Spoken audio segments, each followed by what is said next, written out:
friends, we are back. Welcome to our channel ओम योग मंत्र। आज मैं और मेरी दादी आपके लिए कुछ क्रिएटिव आसन लाई है।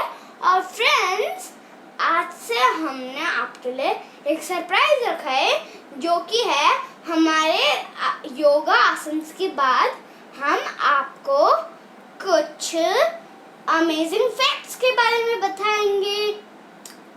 तो इसके लिए आपको हमारी वीडियो शुरू से एंड तक देखनी होगी, क्योंकि मैं एक और बार रिपीट कर रहा हूँ, क्योंकि वो हम अपने योगा आसन के बाद सरप्राइज है आपके लिए। तो अब मेरी दादी आपके साथ कुछ शेयर करेगी।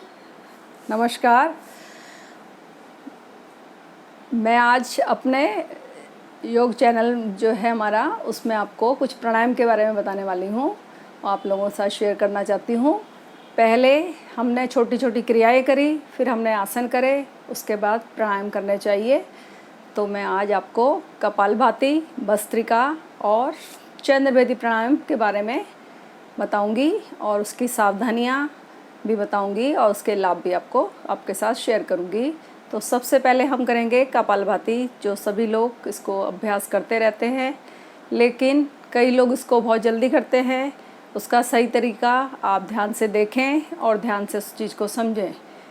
उसमें यदि हम 1 मिनट में हम 100 बार इसका जो धीरे धीरे अभ्यास किया जाता है, 1 मिनट में 100 बार, और जो थोड़ा तेज़ करते हैं, जल्दी फास्ट करते हैं, 1 मिनट में 60 बार। इससे ना ज़्यादा हो ना ज़्यादा कम हो। तो जो ज़्यादा एज के लोग हैं, उसका अभ्यास बहुत जल्दी जल्दी नहीं करना चाहिए, उसका अभ्यास हमको धीरे धीरे करना चाहिए। 1 मिनट में जो है 100 बार हो। तो सर्वज्ञ, आप कोई भी आसन की आप प्रैक्टिस कर सकते हैं। जैसे आप बटरफ्लाई करें, थोड़ा पद्मासन की वो करें, ठीक है। आप इसको कर नहीं पाओगे, आप सिर्फ सुनो और अपने अभ्यास आसनों के करते रहो। तो सबसे पहले मैं आपको कपालभाति का, इसमें क्या करते हैं, हाथों को ज्ञान मुद्रा या अंजलि मुद्रा, और किसी भी आसन में आप बैठ सकते हैं। अर्ध पद्मासन मैंने लगाया हुआ है, तो उसमें आप पद्मासन में भी लगा सकते हैं, वज्रासन में, सुखासन में, जैसे भी आप कंफर्टेबल हों। जो लोग नीचे नहीं बैठ पाते, वो बैठ के भी इसका अभ्यास कर सकते हैं। जिनके घुटनों में प्रॉब्लम है, वो कुर्सी में भी बैठ के कर सकते हैं। तो कपालभाति में हम कमर गर्दन सीधी रखते हैं, चेहरा बिल्कुल शांत होना चाहिए, कोई खिंचाव नहीं। उसमें लोग जैसे करते हैं, पूरा खिंचाव चेहरे पे आता है, वो चीज़ नहीं होनी चाहिए। ध्यान हमारा नाभि पे होना चाहिए, नाभि पे, और कमर गर्दन सीधा। इसमें आप ध्यान दें। मैं 1 मिनट का जो अभ्यास आपको करके दिखाने वाली हूँ, तो 1 मिनट में 100 बार।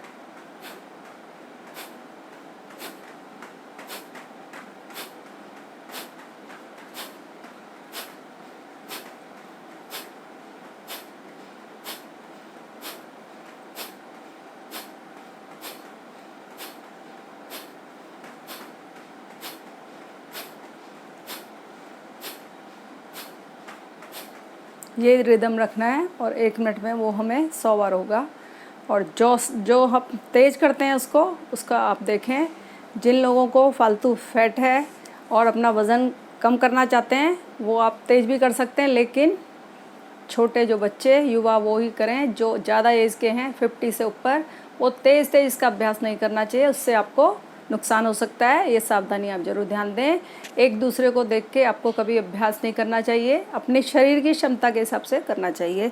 जो थोड़ा फास्ट करते हैं, वो आप देखें, वो 1 मिनट में 100 बार होगा।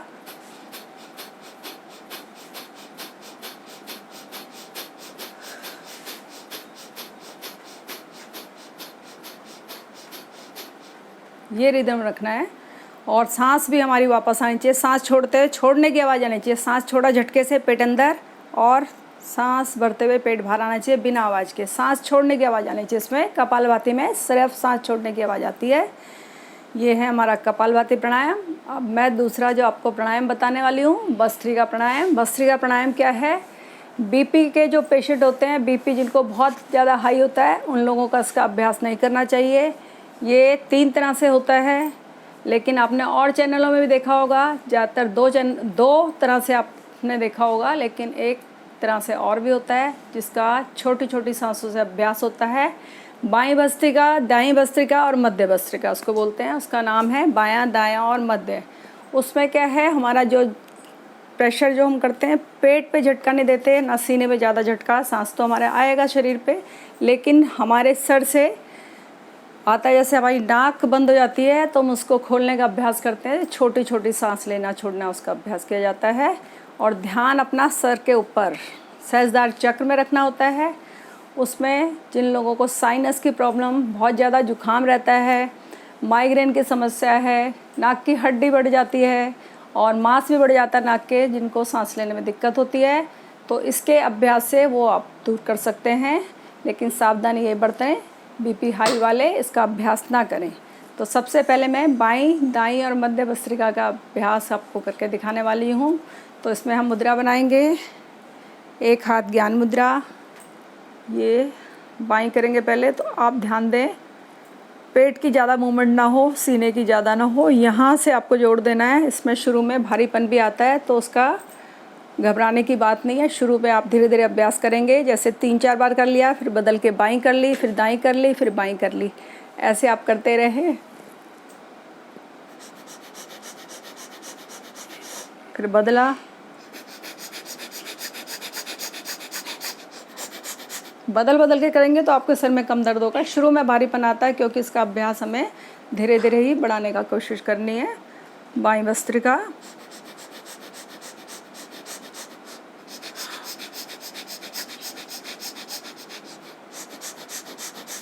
बदलते रहें बदलते रहें। तो क्या है, इसमें आप बाईं करी, फिर मध्य, अब करेंगे हाथ छोड़ के मध्य भस्त्रिका। मध्य भस्त्रिका में दोनों नाक से सांस लेना छोड़ना। इसमें आप देखें, फिर रुक जाएं, जैसे 5 बार कर लिया, फिर रुक जाएं, फिर रुक जाएं। अभ्यास के लिए मैं आपको बता रही हूँ, जो लोग करते रहते हैं इसका निरंतर अभ्यास, एक बाईं से भी आप 100 बार कर सकते हैं। धीरे धीरे जब अभ्यास बढ़ाएंगे तभी इसके लाभ होते हैं।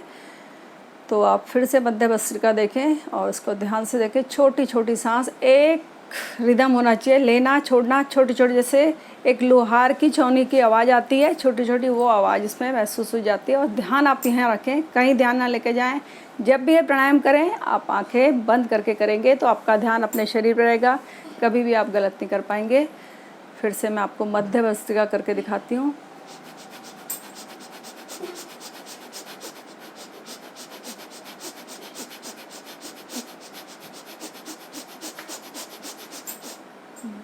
ये है हमारी मध्य भस्त्रिका। तो बाईं करी, आपको समझ, एक बार फिर से मैं आपको ये मुद्रा बनाई आपने, ऐसे बदल बदल के करना है 5 से 5 बार। फिर मध्य भस्त्रिका, ये है एक बाईं, दाईं और मध्य भस्त्रिका। और आपने और चैनलों में देखा है, उसमें सांस भरते हैं हम सीने में। ये आप बीपी लो वाले भी इसको धीरे धीरे आप कर सकते हैं, हाई वाले लंबी सांस भरी।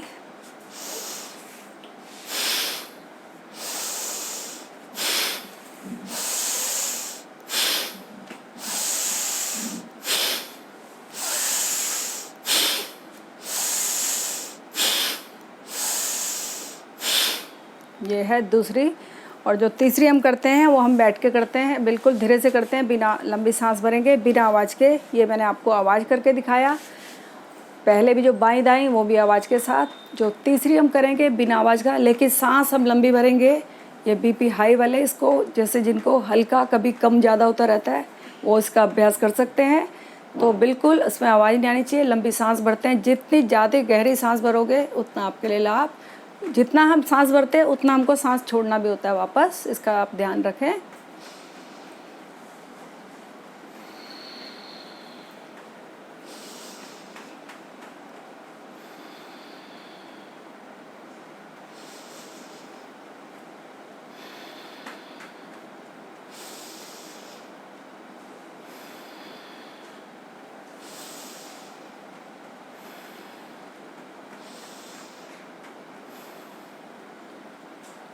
ये थी हमारी भस्त्रिका और कपालभाति का अभ्यास, मैंने आज आपको बताया। तो आप इसको ध्यान से इसका अभ्यास करें, क्योंकि भस्त्रिका प्राणायाम गर्मियों का प्राणायाम नहीं है ये, सर्दियों में ज़्यादातर लोग इसको करते हैं, लेकिन जिनको ये समस्या है माइग्रेन की, ये इसका अभ्यास कर सकते हैं। तो आप इसका ज़रूर अभ्यास करें, सुबह के टाइम इसका अभ्यास करें, तो आपके जो भी जुकाम की समस्या है ये इसके अभ्यास से दूर हो सकती है, तो उसका ध्यान रहें। तो बाकी सर्वज्ञ आपसे कुछ शेयर करना चाहता है, तो इसकी बात आप ध्यान से सुने। और सर्वज्ञ आप बोलो। तो आज का मेरा टॉपिक है क्लेपलर 452b। क्लेपलर 452b.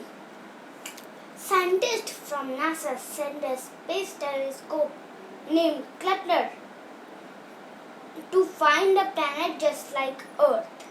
And guess what? उन्होंने एक planet को ढूंढ लिया जिसका नाम उन्होंने Kepler 452b रखा है। Kepler 452b हमारे अर्थ से 60% बड़ा है और 1.5 बिलियन ईयर्स ओल्डर है। इतना बड़ा प्लैनेट तो कोई भी नहीं हो पाता। और माना जाता है कि केपलर 452b में पानी है या होता करता था, और ये उसमें बहुत सारे एक्टिव वोल्केनोज भी है।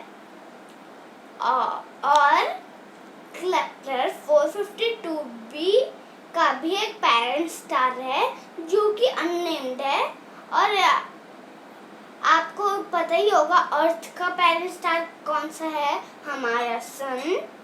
और जो केपलर 452b है अपने पेरेंट स्टार का 385 डेज लगाते पूरे एक रोटेशन में। केपलर 452b का डिस्टेंस हमारी अर्थ से है 1400 लाइट ईयर्स। इतना बड़ा डिस्टेंस है। तो अभी के लिए मैं अपनी वीडियो यहाँ पे समाप्त करता हूँ। अगर आपको वीडियो पसंद आए तो लाइक कीजिए, चैनल पर नए हो तो सब्सक्राइब कीजिए, अगर नहीं किया हो तो प्लीज कर देना, ज्यादा से ज्यादा शेयर भी करना ताकि हम आपके लिए और वीडियो ले पाएँ। ज़्यादा से ज़्यादा शेयर करें, लाइक करें, और इसी के साथ हम अपना वीडियो समाप्त करते हैं। फिर दूसरे वीडियो में फिर मिलते हैं आपको। तब तक के लिए बाय, नमस्कार।